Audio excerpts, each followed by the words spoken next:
Well, hello everyone, and welcome to week 8 of TH550. We are kind of coming down just to the last few weeks of our course.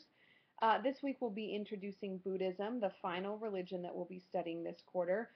So let's just talk again briefly about the origins of Buddhism. It's very intentional that we're studying Buddhism in the aftermath of having just studied Hinduism, because in order to understand the development of Buddhism, we have to understand its reaction to Hinduism, the way in which it both retains quite a bit of a Hindu framework, but is also reacting against some of the corruptions that were present in Hinduism at the time of the Buddha's life. So what I'm going to talk about, again, essentially follows the PowerPoint presentation that you have listed in this week's materials, so you're welcome to follow along with that.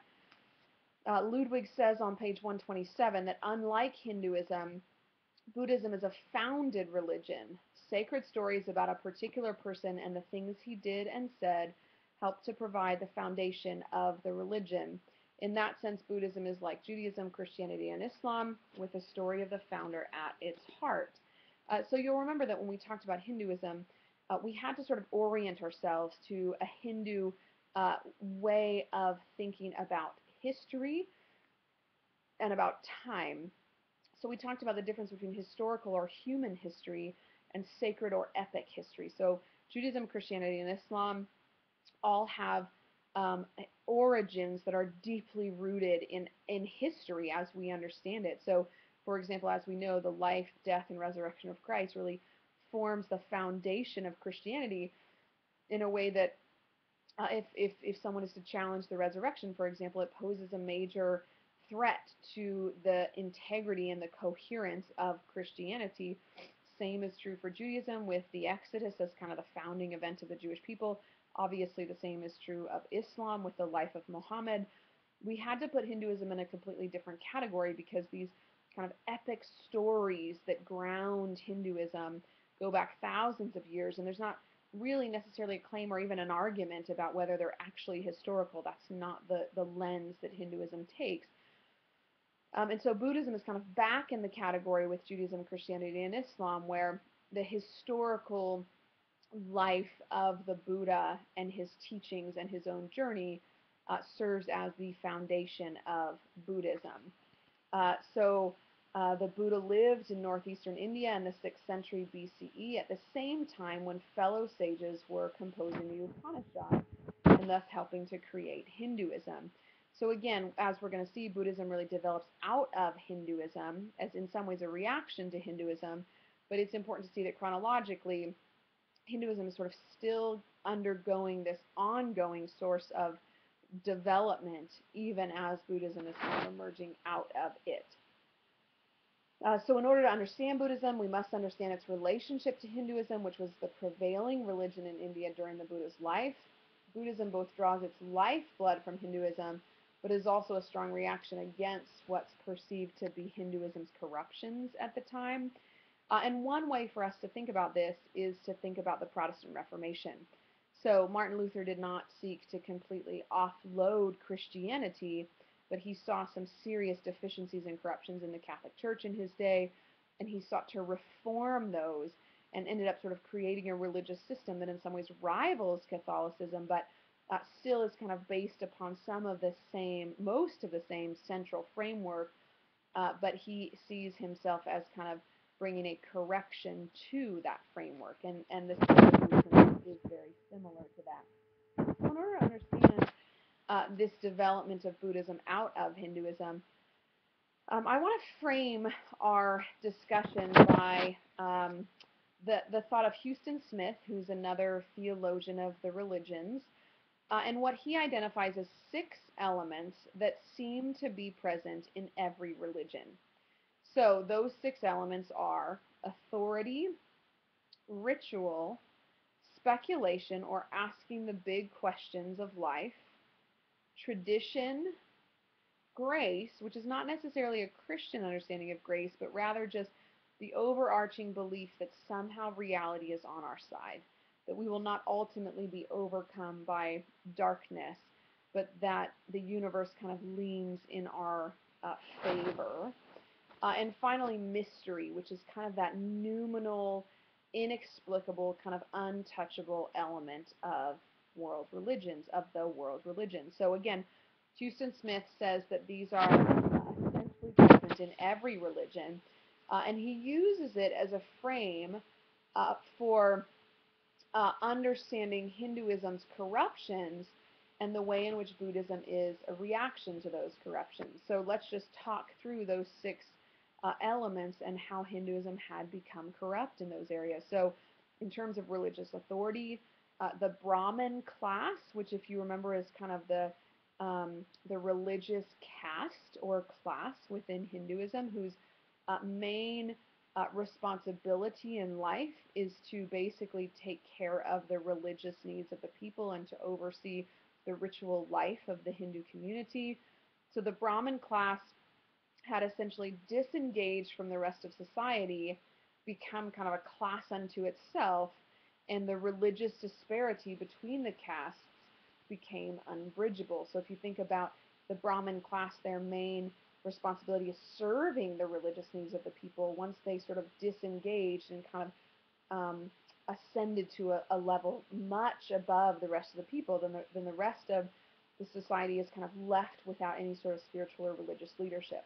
So the religious authority structure had become corrupt. The ritual element within Hinduism had become mechanical and rote routines for obtaining results. So this kind of dryness to religious practice. Speculation, or the idea of asking the big questions, had developed into kind of hair-splitting squabbles that had sort of gotten away from the big questions themselves and degenerated into these kind of debates. Again, we can see this very much present throughout the history of Christianity.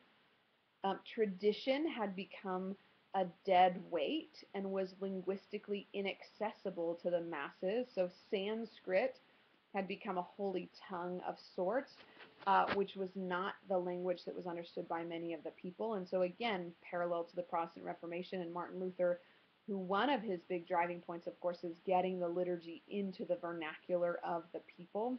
So making the religion itself more accessible to the sort of everyman. Grace in Hinduism at this time basically implied the swallowing up of human agency by the doctrine of karma, which came much closer to fatalism than what karma was intended to communicate, which was actually human agency. So that had almost been turned upside down. And finally, mystery, or that noumenal aspect, had turned into an obsession with the occult and the miraculous, and it didn't really touch the ground. So that's Houston Smith's explanation of how Hinduism has become corrupt at the time, which gives us the lens through which to understand Buddhism. So what's interesting about the emergence of Buddhism is that what results from this reaction against Hinduism's corruptions is a religion that was, at least initially, largely devoid of these six elements, okay? So with regard to authority, Buddhism presents kind of the elimination or democratization of authority, particularly religious authority. Nirvana, or enlightenment, this is kind of the Buddhist doctrine of moksha, liberation, that we saw in Hinduism, is equally accessible to all. So there isn't this benefit or advantage of being in the higher castes. Rituals were seen as being largely irrelevant or distracting. So we'll see as we learn about Buddhism that it is not necessarily focused upon a particular set of rituals that have to be performed in a particular way. Buddhism largely skirted speculation, theorizing, philosophizing, which it saw as equally a distraction. And so there's this parable in Buddhist thought of a man who's been struck by an arrow, and he's dying, and he's being rescued by people who can save his life. And the Buddhist idea is that you don't ask before you saving the man's life, where did this arrow come from? Where exactly was the archer standing? At what angle did the arrow get shot? What material is the arrow made out of? Does it have poison on it? How did it strike the victim? In what way particularly is it injuring him or damaging him? So you don't ask all of these philosophical, theoretical questions. you simply remove the arrow. So this idea that this kind of theorizing or theologizing or philosophizing was really a distraction from the main goal of liberation. Um, Buddhism was essentially devoid of tradition. Each individual can assess and reject traditions that had become rote and dusty, so there's a lot of freedom in how Buddhists move towards the process of nirvana or enlightenment. There's an emphasis on intense self-effort, a great emphasis on human agency. So again, getting away from karma as this kind of dead weight or fatalism back to a doctrine of human agency.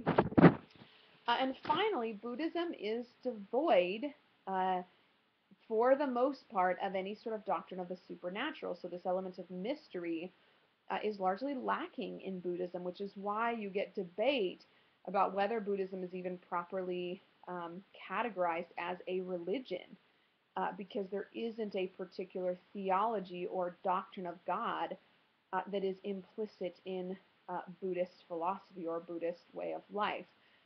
We'll see next week when we begin to read from Knitter, a book in which Knitter really reveals his true colors a lot more than he did in the book that we have already read by Knitter.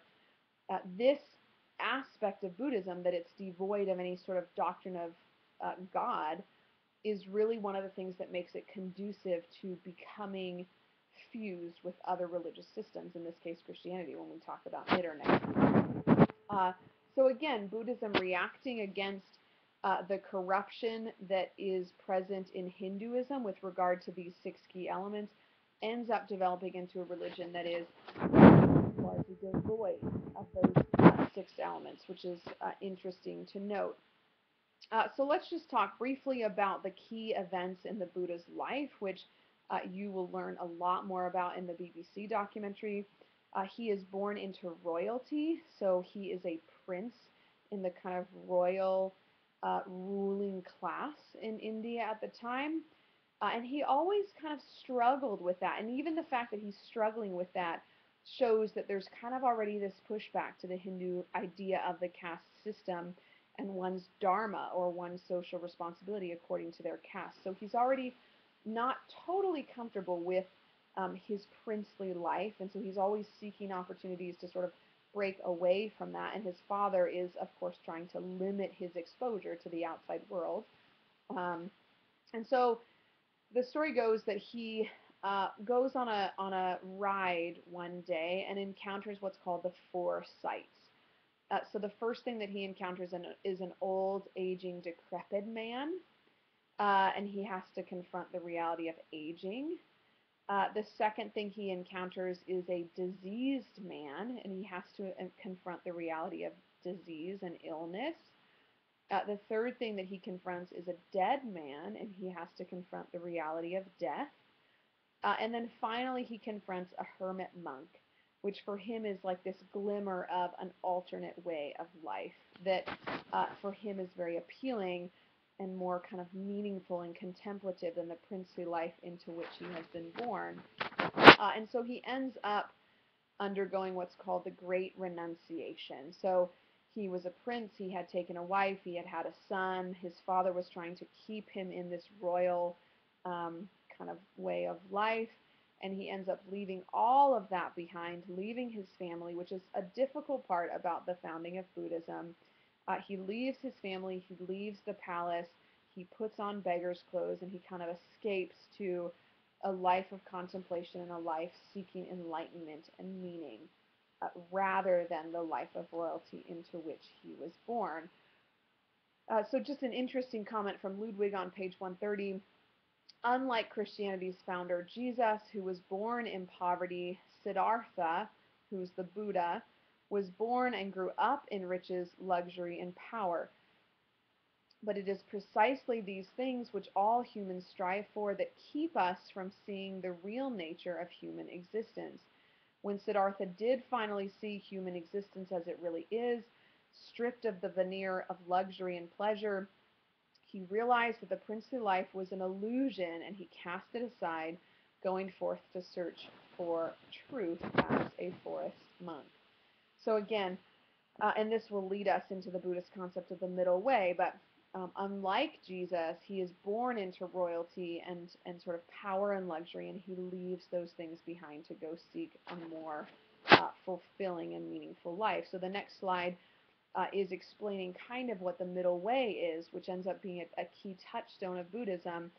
It's not the life of wealth and power and luxury, and it also is not the life of extreme self-denial. So the first kind of step on Buddha's journey after the Great Renunciation is that he goes into a path of extreme asceticism and self-denial, and kind of decides that that also is not the pathway to enlightenment and nirvana and liberation. So he ends up charting the middle way, which is not wealth and luxury and power. It's not asceticism, extreme self-denial, self-mortification.